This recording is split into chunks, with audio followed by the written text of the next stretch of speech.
Okay, so special episode 3408, 3409, and 3410. So, gagamit tayo ng another deck para tignan natin kung ano yung tinutukoy doon sa daily reading natin kanina. Panoorin nyo yung first two episodes na upload ko dito para maintindihan nyo yung sequence ng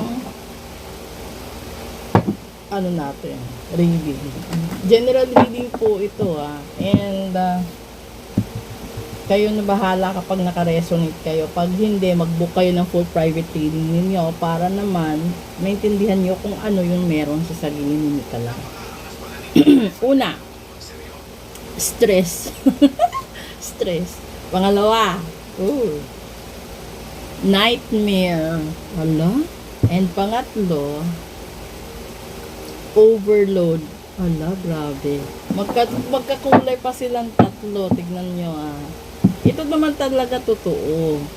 Yung sobra kang na-stress, yung nagkakaroon ka ng nightmare, and overload ka. Ito yung pinakamahirap. Kasi 'di ba, panoorin niyo yung daily episode. Doon sa daily episode, sinasabi, kailangan mong mag-regenerate. So, ibig sabihin, baguhin mo ang takbo ng buhay mo kung ayaw mong maging steady dito. Magkatulad yung stress at saka yung overload.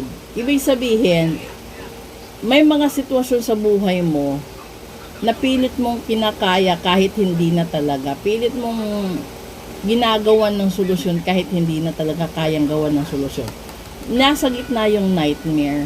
Tignan nyo doon sa daily reading natin, nasa gitna din yung card na may pinakamalaking problema. So, dito, no, yung sa stress kasi masakit ang ulo mo, pressured ka, kulang ka sa tulog, and then yung kalagitnaan kasi, yung parang nagkakaroon ka na ng self-persecution. Ito yung parang pinipersecute mo na yung sarili mo. And dito sa overload naman, yung parang overload ka sa obligasyon, overload ka sa lahat ng bagay. Yung parang hindi mo talaga nakikita kung saan ka babalanse.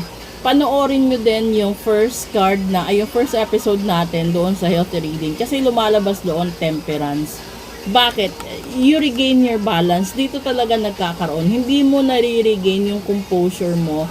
Hindi mo nakukuha yung blessings mo dahil sa mga sitwasyong ganito. So, hindi lang kasi siya hindi lang kasi siya nakafocus sa trabaho. Maraming tao, maganda naman yung takbo ng finances nila, pero hindi maganda ang takbo ng family nila.